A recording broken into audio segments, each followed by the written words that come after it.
KP assembly का ऐवान बन गया जंग का मैदान। असेंबली में बदतरीन हंगामा राय, हुकूमती और अपोजिशन अरकान में हाथापाई। अरकान ने एक दूसरे को खींचा, घसीटा, नीचे गिराकर तशद्दुद किया, घूंसे और लातें भी मारी। हंगामा आराई वजीर आला के खिताब के बाद हुई। अपोजिशन अरकान को बोलने का मौका न देने पर शोर शराबा हुआ। एक रुकन इकबाल वजीर ने दूसरे रुकन नेक मोहम्मद पर करप्शन का इल्जाम लगाया। दोनों अरकान लड़ पड़े। गैलरी में मौजूद मेहमान भी लड़ाई में कूद पड़े। स्पीकर इजलास छोड़कर चले गए।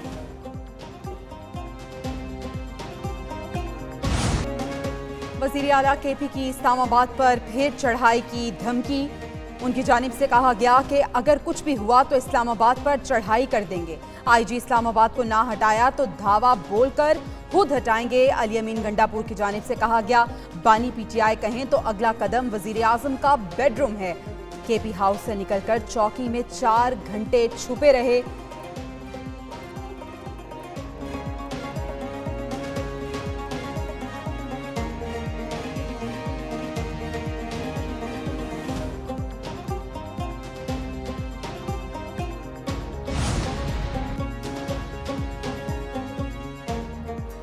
दो स्पीकर्स के इलेक्शन कमीशन को फिर से खतूत मखसूस नशिस्तों के नोटिफिकेशन का मुतालबा। स्पीकर कौमी असम्बली ने पार्लिमानी रहनुमाओं की दरखास्त पर इलेक्शन कमीशन को दोबारा खत लिखा। इलेक्शन तरमीमी बिल के तनाजुर में मखसूस नशिस्तों पर फैसला न करने का इजहार तशवीश। स्पीकर पंजाब असम्बली का भी इलेक्शन कमीशन से इंतखाबात तरमीमी एक्ट के फौरी नफाज का मुतालबा। इलेक्शन कमीशन ने अहम इजलास कल तलब कर लिया। इजलास के बाद मखसूस नशिस्तों के नोटिफिकेशन जारी किए जाने का इम्कान। विफाक पर दिन रात चढ़ाई और धमकियां दी जा रही हैं। जो 2014 में हुआ वही दोहराया जा रहा है। 2014 जैसी साजिश कामयाब नहीं होने देंगे। वजीर आज़म शहबाज शरीफ ने वाज़ेह कर दिया, कहा कि मुल्क के खारजी और अंदर के दुश्मन एक हैं। एक जत्थे को पाकिस्तान की तरक्की बर्दाश्त नहीं। जहां अफरा तफरी और धरने होंगे वहां सरमायाकारी कौन करेगा। SCO के मौका पर चीनी दोस्तों को टारगेट किया गया। दूसरी जानिब काबीना इजलास में रिलीफ फंड बराए फ़लस्तीन और लबनान कायम करने की मंजूरी दे दी गई। वज़ीर आज़म से पीपल्स पार्टी के वफ़द की भी मुलाकात हुई।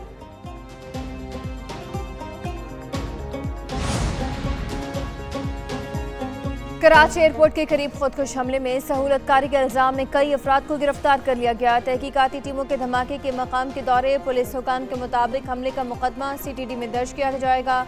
धमाके के सहूलतकारों की तलाश में कराची और बलूचिस्तान में कानून नाफिज करने वाले इदारों की तरफ से छापे मारे जा रहे हैं। कलअदम पश्तून तहफ़्फ़ुज़ मूवमेंट को बैरून मुल्क से फंडिंग की जा रही थी। PTM के दहशतगर्द तंजीमों से भी रवाबित थे। वफाकी हुकूमत ने PTM पर पाबंदी की वजूहात से कौम को आगाह कर दिया।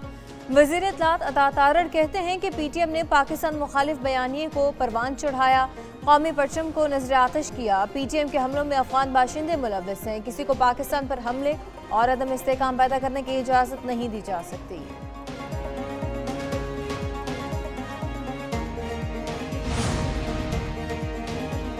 फितना अल खारिज और PTM का गठजोड़ खुलकर सामने आ गया। फितना अल खारिज ने पश्तून कौमी अदालत की हिमायत में जिला खैबर में 5 रोज़ा फायरबंदी का ऐलान कर दिया। फायरबंदी 9 से 13 अक्टूबर तक होगी। कलअदम पश्तून तहफ़्फ़ुज़ मूवमेंट ने 11 अक्टूबर को शरंगेजी की गर्ज से जिला खैबर में नाम नहाद पश्तून कौमी अदालत के इनेकाद का ऐलान कर रखा था।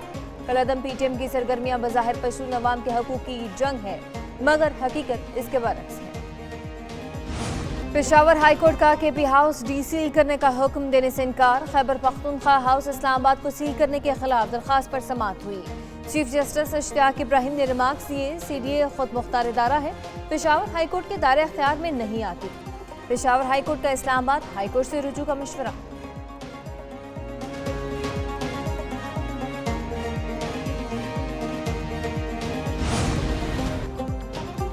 बानी पीटीआई अली अमीन गंडापुर और आजम सवाती के खिलाफ कत्ल का मुकदमा दर्ज। इस्लामाबाद पुलिस के कांस्टेबल के कत्ल का मुकदमा थाना नून में दर्ज कर लिया गया।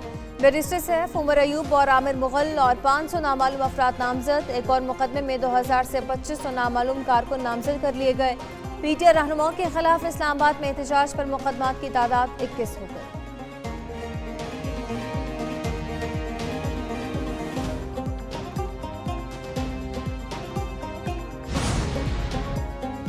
डी चौक में एहतजाज का केस। बानी पीटीआई की बहनों उस्मा खान और अलीमा खान का मजीद 2 दिन का जिस्मानी रिमांड। इंसदाद दहशतगर्दी अदालत ने फैसला सुना दिया। प्रोसिक्यूटर ने बताया कि उस्मा खान और अलीमा खान के खिलाफ केस संगीन नौयत का है। उधर पीटीआई एहतजाज में शामिल मजीद 27 अफगान बलवाई गिरफ्तार। पैसों के लालच में इस्लामाबाद में तोड़ फोड़ की जिम्मेदारी कबूल कर ली। डी चौक में हालात मामूल पर आ गए, कंटेनर्स उठा लिए गए, ट्रैफिक रमा दमा।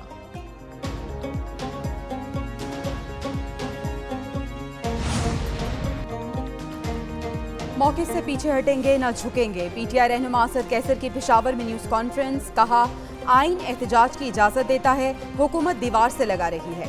बाबर सवाती बोले, केपी हाउस पर हमला केपी पर हमला है। मोहम्मद अली दुरानी ने कहा, मुल्की सालमियत मफाहमत और यकजहती का तकाजा करती है। उधर साबिक सदर आरिफ अलवी की कराची में मीडिया से गुफ्तगू। कहा, अगर आइन में तरमीम की जरूरत है तो फिर दुरुस्त तरीका अपनाया जाए।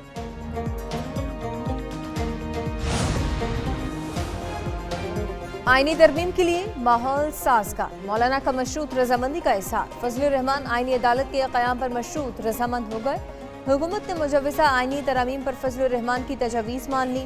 जजेस तैनाती के तरीक़ाकार और दीगर अमूर पर तरमीम बाद में लाई जाएंगी। पीपल्स पार्टी, मुस्लिम लीग नून और JUI अपने मुसव्विदे जल्द एक दूसरे के हवाले करेंगे। पाकिस्तान बार काउंसिल ने अपनी तजवीज़ हुकूमत को भिजवा दी। पार्लियामेंट का इजलास SCO कॉन्फ्रेंस के बाद बुलाने का फैसला।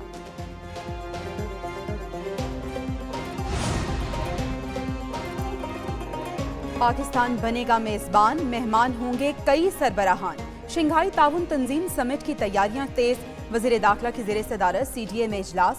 मोहसिन नकवी की इस्लामाबाद को फूलों और रोशनियों से सजाने की हिदायत। उधर सऊदी अरब का आला सतह का वफ्द 3 रोज़ा दौरे पर कल पाकिस्तान पहुंचेगा। वफ्द की सरबराही वज़ीर सरमायाकारी खालिद बिन अब्दुल अजीज करेंगे। नायब वज़ीर आज़म इसहाक डार कहते हैं, सऊदी अरब ने हमेशा मुश्किल में पाकिस्तान की मदद की।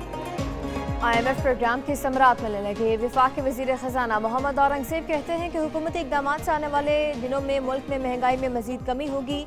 रुपये की कदर में बेहतरी आ रही है। आइंदा मॉनेटरी पॉलिसी में शरह सूद में मज़ीद कमी का इम्कान है। कारोबार बंद होने से मुआशी नुकसान होता है। वफाक के वज़ीर एहसन इकबाल ने कहा कि मुल्की मईशत इस्तेहकाम की जानिब गामजन है। मुआशी तरक्की के लिए इक़दामात कर रहे हैं। बरामदात को 100 अरब डॉलर तक लेकर जाना है।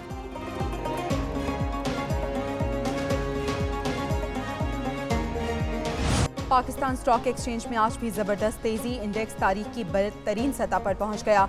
मार्केट 85,000 की नफसियाती हद अबूर कर गई। 100 इंडेक्स में 753 पॉइंट्स का इजाफा। मार्केट 85,663 पॉइंट्स की सतह पर बंद हुई। दूसरी तरफ इंटरबैंक में डॉलर की कीमत में उतार चढ़ाव जारी रहा।